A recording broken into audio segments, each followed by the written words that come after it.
I was born in a small village just outside Kano, in northern Nigeria.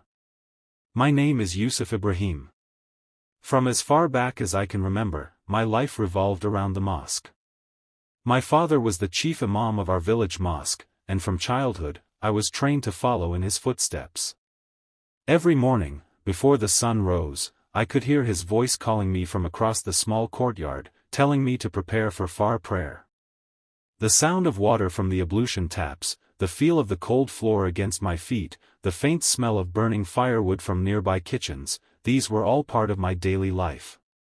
Islam wasn't just my religion. It was my identity. It was the air I breathed. By the age of 7, I had memorized large portions of the Quran. My teachers would praise me in front of the other boys, calling me Little Sheikh. I remember the long hours sitting cross-legged on the woven mat in the madrasa, reciting verses until my voice grew hoarse. My teachers were strict but fair. They believed discipline was the only way to shape a proper servant of Allah. My father was even stricter. His expectations for me were clear: one day, I would lead prayers just as he did. One day, I would carry the responsibility of guiding souls toward the truth. As I grew older, I found respect in our community. People greeted me with honor. They listened when I spoke. I led prayers, gave sermons on Fridays, and taught children at the madrasa. People brought me food from their homes as gifts, and during Ramadan, my schedule was full of teaching, praying, and fasting. From the outside, it looked like I had everything a man could want: a purpose, a respected position, and the assurance that I was serving God faithfully. But inside, there was something I dared not speak about. A quiet emptiness I couldn't explain.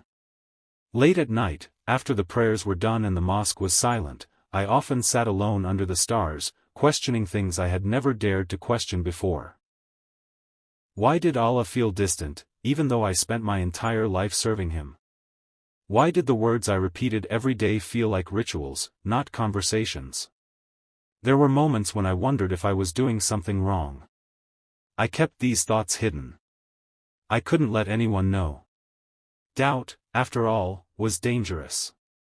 It could ruin not just my reputation but my very soul. There was one memory that never left me. I was about 30 years old then. It was during Ramadan. After leading the evening prayer, I went to visit an old man named Al-Haji Musa who had fallen ill. He was a respected elder and a devout Muslim.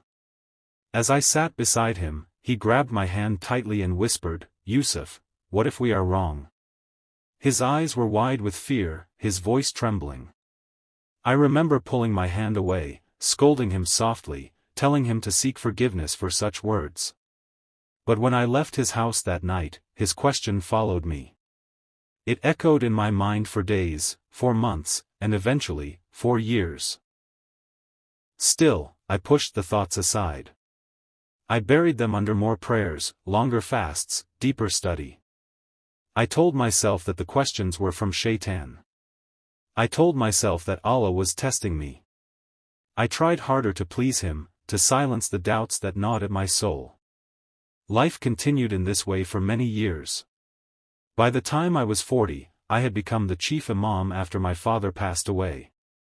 People looked to me for answers, for guidance. But deep inside, I was a man searching for peace I couldn't find. I longed for something more, though I didn't know what that more was. I thought perhaps I needed to be a better Muslim, a more faithful servant. Perhaps then, Allah would grant me the peace my soul craved. Looking back now, I realize that those restless nights, those silent tears, those questions I dared not voice, were the beginning of my journey. A journey I never planned to take. A journey that would change my life forever. At that time, I had no idea what awaited me on the other side of death. Friends, before we continue, let me welcome you to Mysterious Uplift, the channel where real stories meet the unseen world. If you haven't subscribed yet, I encourage you to do so now. Turn on notifications so you don't miss testimonies like this, stories that might challenge what you believe about life, death, and what lies beyond. Now, let Yusuf take you deeper into his own story. A story he never thought he would share someday? It happened on a Friday morning. A day I remember clearer than any other. I had just finished leading the early prayers at the mosque. My chest felt tight, but I ignored it. I thought maybe it was the fasting, or just exhaustion from the long night before.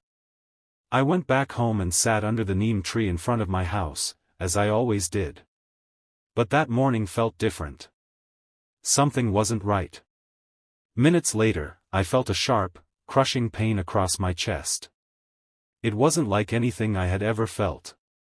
My breathing grew heavy, my vision blurred. My wife, Zainab, came running when she heard me collapse. I could barely hear her voice calling my name, her hands shaking me, trying to wake me. Then came the frantic footsteps of my sons, Musa and Haruna, as they lifted me into the back of a neighbor's pickup truck. I remember the dust rising behind the speeding truck as they rushed me toward the General Hospital in Kano City. I was fading, but I could still hear the shouts, the cries, the desperate prayers recited over me as we drove. When we reached the hospital, I remember being pulled onto a stretcher. The fluorescent lights of the emergency room burned my eyes. Nurses rushed around me. I heard the voices of doctors shouting instructions in Hausa and English. Needles, machines, masks, I was aware of all of it, yet I felt far from it, as if watching from somewhere else. The pain in my chest intensified until I thought I would be crushed under its weight. And then, everything changed. I heard a long, continuous tone. A flat line. I remember hearing that sound, knowing in some part of my mind what it meant. The doctors stopped moving. My wife's cries filled the room. I saw the nurse cover my face with the white hospital sheet. That's when the silence came. Complete silence. Yet, I was awake. I could still hear, but not through my ears. I could see, but not with my eyes. I found myself standing. Though I had no body, in the very room where I had just died. I could see my lifeless form on the bed. I could see Zainab kneeling beside me, her face buried in her hands. I saw Musa standing against the wall, shaking, his lips moving as he whispered the Shahida over and over again. But what terrified me wasn't seeing them. What terrified me was realizing they couldn't see me. I tried to call out, to touch them, to let them know I was there. But I had no voice. No hands. I watched helplessly as they mourned me. And then, the room began to fade. Everything became darker, not like a nightfall, but like being swallowed into a vast emptiness. I felt myself pulled backwards. I wasn't walking. I wasn't floating. I was simply, moving. Faster than I could understand. The hospital disappeared. The world I knew was gone. What replaced it was silence so thick I felt it pressing against me. I remember thinking, is this death? Is this the end? I felt fear. A fear unlike anything I had ever known. And then, in that darkness, I heard a sound. It started faint, like distant thunder. It grew louder. Not a frightening sound, but powerful. A voice. It called my name. Yusuf. I was certain no human had spoken. It was not Arabic. It was not Hausa. It was not any language I understood. And yet, I knew exactly what it said. It said my name. The voice was neither harsh nor soft. It was commanding, but not condemning. Authoritative, yet filled with something I could not describe. And then, in that endless darkness, I saw light. At first, it was just a single point. But as it grew nearer, it consumed everything. Bright, brighter than anything I had ever seen. But it did not hurt my eyes. It did not burn. It felt warm. Pure. Then I realized. I wasn't alone. Someone stood in the center of that light. A figure. Human-like, yet not like any human I had known. His presence filled me with a mixture of awe and fear. And before I could speak, before I could question, the voice spoke again. I am the way. And at that moment, though he said no more, I understood. I don't know how I knew. But deep within me, I knew. I was standing before the one they called Isa. Jesus. But not as I had been taught. Not as a mere prophet. Not as a messenger among many. He stood there, as Lord. I wanted to fall. I wanted to kneel. But I had no knees. I had no body. And yet, I felt like my very soul was bowing. He looked at me, not with human eyes, but with something that saw deeper. I remembered every sin, every lie, every doubt I had buried. I remembered every sermon I had preached against Christians. And in that moment, I was certain I would be judged. I waited for his anger. I waited for his condemnation. But what came, broke me. Love. Pure. Unconditional. Unexplainable. He said only one thing more. You were searching, and now you have found. Tears, though I had no eyes, flowed. Tears from my soul itself. He extended his hand. Not physically. But I knew he was inviting me. But then. He said something that still shakes me to this day. Go back. I wanted to stay. Everything in me wanted to remain in that presence. But his voice gave no room for debate. Go back, and tell them. Tell them. What did he mean? And before I could ask, the light withdrew. I felt the weight of the world returning. I felt myself being pulled backwards. Falling. Falling. Until I heard something faint. A beeping. A steady, rhythmic beeping. I opened my eyes. The nurses screamed. Doctors rushed to my side. I gasped. I was alive. My wife collapsed beside me in tears. And all I could say, through cracked lips, was one word. Isa. Jesus. I was no longer the same. The first thing I remember after everything went dark was the strange feeling that I was still there, yet not there. I knew I was not breathing anymore. I could not feel my chest rising and falling, nor could I hear the sounds of the hospital around me. But somehow, I was still conscious. Fully aware. I don't know how long I stayed like that, but then suddenly, I felt like I was standing, though I had no legs to stand on. And there I was, looking down at something that didn't make sense at first. I saw people crying. I saw doctors moving around, shaking their heads. Then I saw a body lying there, lifeless on the hospital bed. It took me a few moments to understand. That was me. My own body. I tried to speak. I tried to move closer to my wife who was crying beside the bed, but no sound came out of my mouth. No hand reached out from me to touch her shoulder. I wasn't in the body that was lying on the bed anymore. A strange fear gripped me then. Not fear of what I saw, but fear of what I didn't understand. I kept thinking, what's happening to me? Am I dead? Then, everything around me began to fade. Slowly at first, like smoke clearing after a fire. The hospital room, the bed, the crying voices, they all disappeared. I was left standing in darkness. Real darkness. Not like night, not like the absence of light, but like something deeper. I don't know how to explain it even now. It felt endless.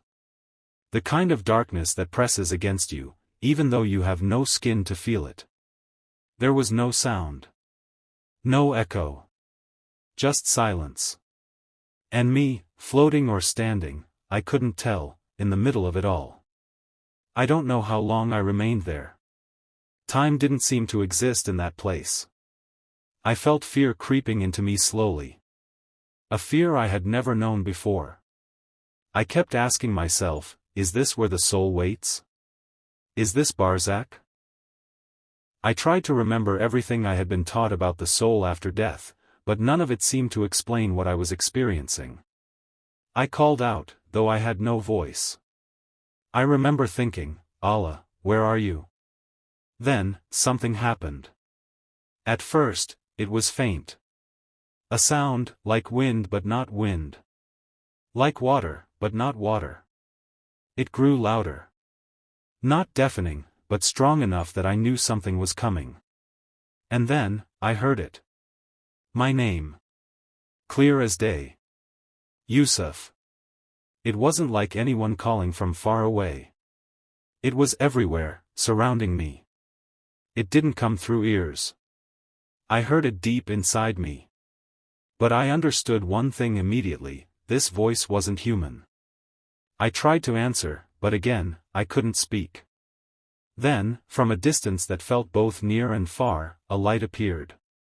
It started small, but as it moved toward me, it grew brighter and brighter.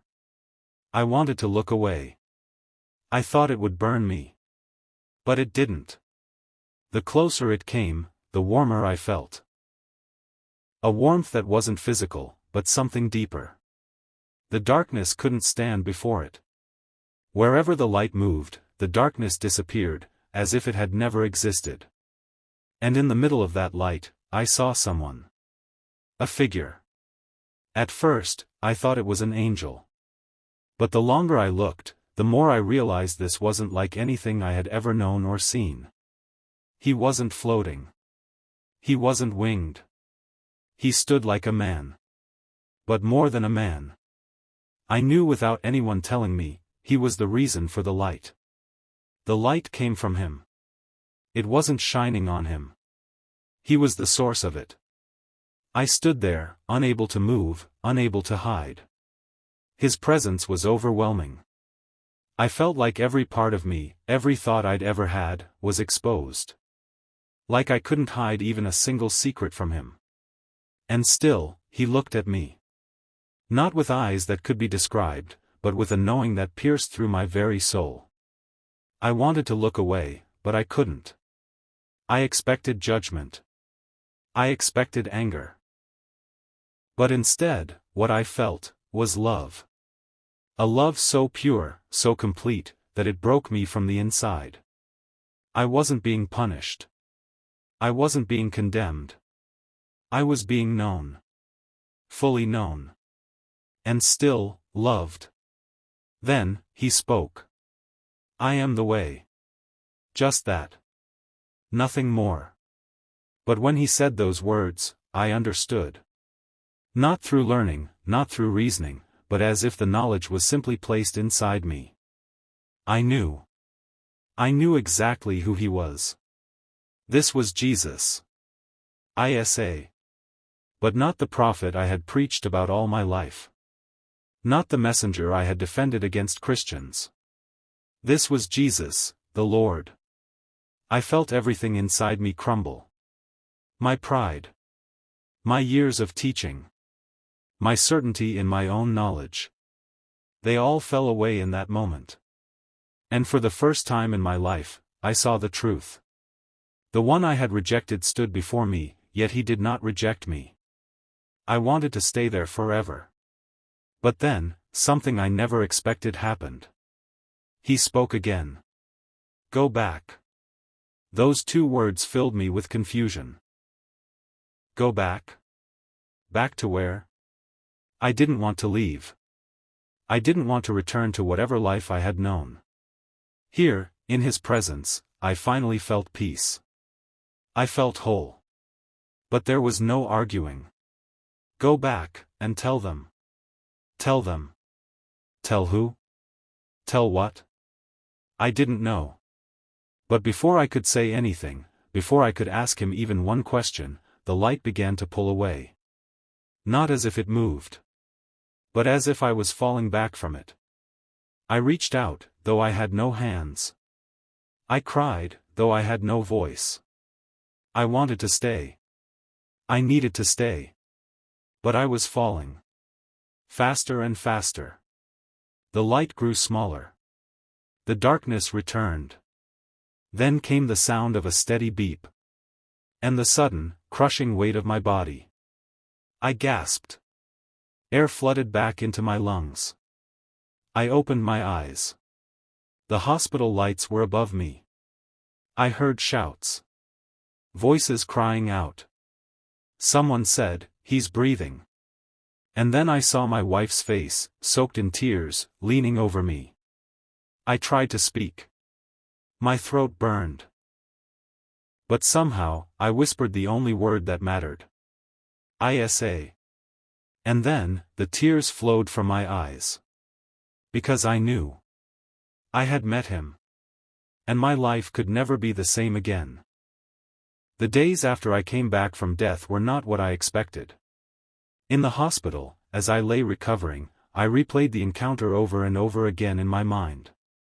I couldn't escape it. It was as real as the walls around me. More real, even. I remembered his face, not as human features I could describe, but the way he looked into me. The warmth of his presence. His words. Go back, and tell them. But what did that mean? Who was I supposed to tell? And how could I even begin? I didn't speak for the first 2 days after I woke up. My wife, Zainab, stayed by my side, holding my hand and crying softly. I could see the questions in her eyes. The fear. My sons visited in silence. They watched me carefully, as if trying to understand whether their father had truly returned from the dead or if some part of me had changed. And in truth, everything had changed. But how could I explain it? The first time I tried to speak about what happened, it was to Zainab. She leaned in, eager to hear my voice after days of silence. I remember whispering, "Zainab. I saw Isa." Her expression shifted instantly. She pulled her hand back as if my skin had burned her. She looked around the hospital room, making sure no one else had heard. Then she whispered sharply, "Don't say that." "I saw him," I said again, tears filling my eyes. "He sent me back." She shook her head. No, Yusuf, this is Shaitan confusing you. You must seek forgiveness." I tried to explain. I told her about the darkness. About the voice calling my name. About the light. About Jesus standing before me, not as a prophet, but as Lord. I told her how he knew me, how he loved me. And how he sent me back. Zainab began to weep, not out of relief, but out of fear. By evening, my elder brother, Ibrahim, came to the hospital. Zainab must have told him something. He stood at the foot of my bed, arms crossed, eyes hard. "What is this madness I'm hearing?" he asked. I tried to explain. Again. But the more I spoke, the more their faces changed. From confusion, to fear, to anger. "Have you lost your mind, Yusuf?" Ibrahim shouted. "You are an Imam. People look to you. And you are saying Jesus is God?" "I'm not saying it," I replied softly. "I saw him." The next morning, the elders of my community came. Friends I had prayed beside for years. Men who had honored me, respected me. They gathered around my bed, speaking to me like a patient who had lost his mind. They told me I had suffered a delusion. That I needed to repent. That perhaps I had died in a state of confusion and the devil had played tricks on me. But I couldn't lie. I couldn't deny what I saw. By the time I left the hospital, word had spread. My closest students avoided me.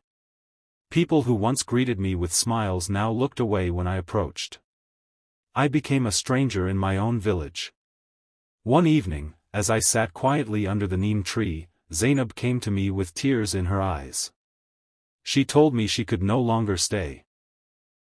That my refusal to recant what I was saying was putting the family in danger. She said the community believed I had apostatized. That they would not allow her or the children to live with a man who had betrayed Islam. I pleaded with her. I told her I hadn't betrayed anything. That I had found the truth. That I needed her. But her heart was broken. She left that night with our sons. I watched them walk away, their figures disappearing down the dirt road, carrying only what they could hold in their arms. I was alone. Soon after, threats began to come.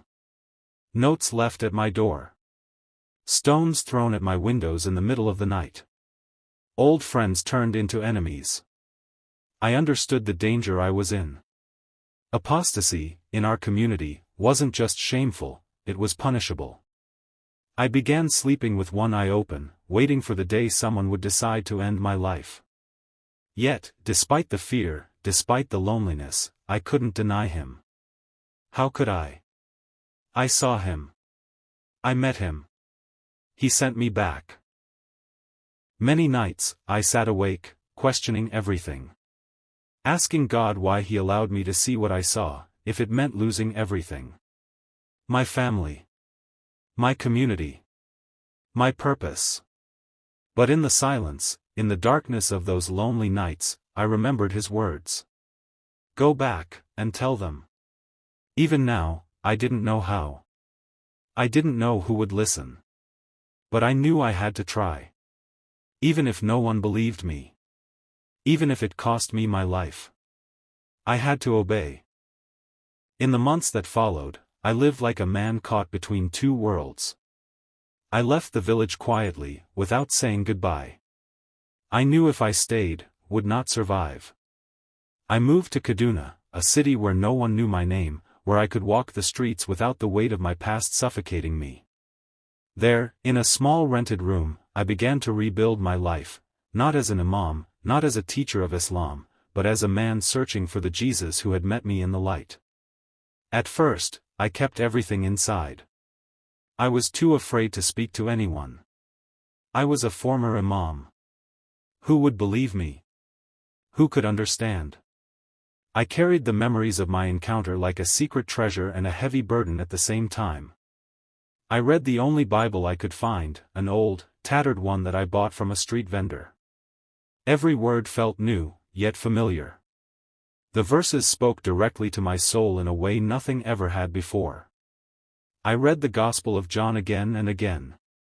When I read Jesus' words, I am the way, the truth, and the life, I wept, because those were the words he had spoken to me.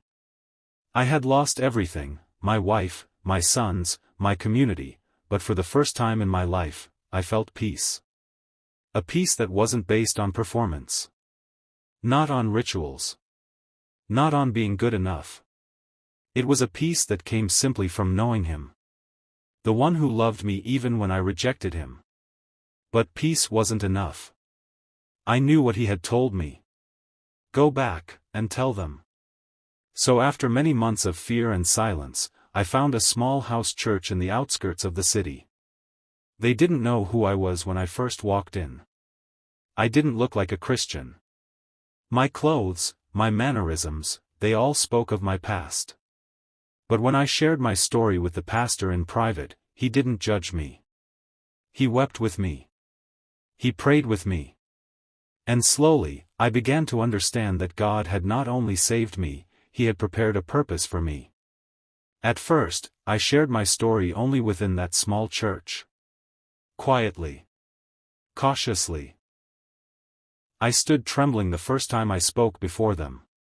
But when I told them about the darkness, the voice calling my name, the light, and the face of Jesus, I saw tears in their eyes. They believed me. For the first time, I wasn't alone. With time, the fear began to fade. I realized silence was disobedience. So I began to speak. Not just inside the church walls, but outside. In marketplaces. On street corners. Anywhere someone would listen. I shared what I had seen, what I had heard, what I had felt. And the more I spoke, the more I felt alive. People called me mad. Some laughed. Some threatened. But I kept speaking. Because Jesus was real. And his love was too deep, too powerful, for me to keep hidden. I spoke in taxis. I spoke in shops. I spoke to strangers who stared at me in disbelief. I told them I was an Imam. I memorized the Quran. I believed Islam was the truth. But I died. I saw death. I met the one I had rejected. And his name is Jesus. The words burned in my chest until I spoke them. I wasn't trying to convert anyone. I was simply telling the truth. The truth that saved me. Today, I stand before the world with nothing to hide. I am Yusuf Ibrahim. I once led prayers in a mosque. Now, I follow Jesus. Not because someone preached to me. Not because I read a book. But because I met him. He found me in the darkness. He called my name. And he loved me. No matter what it costs me, I will keep telling the world. Jesus is the way. Jesus is the truth. Jesus is the life. I saw him. I know him. And I will never be the same again. Today, my life is simple.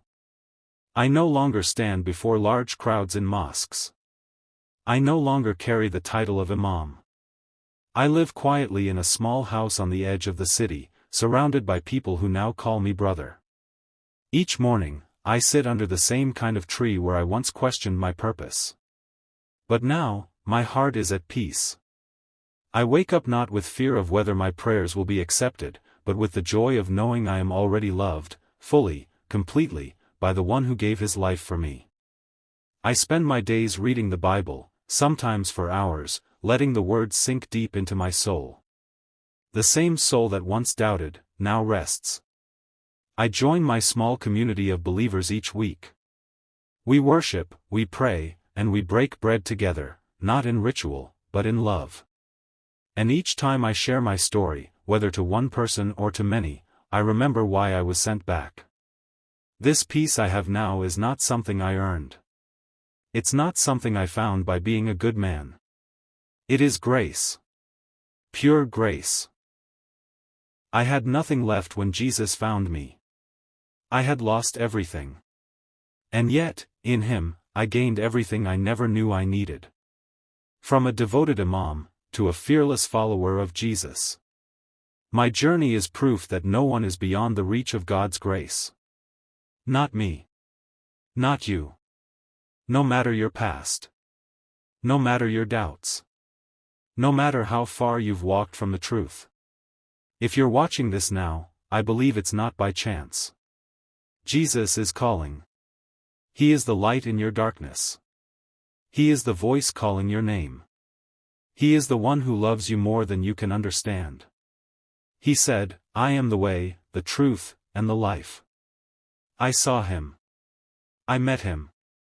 And I know, if you seek him with an open heart, you will find him too. So I ask you now, what are you waiting for?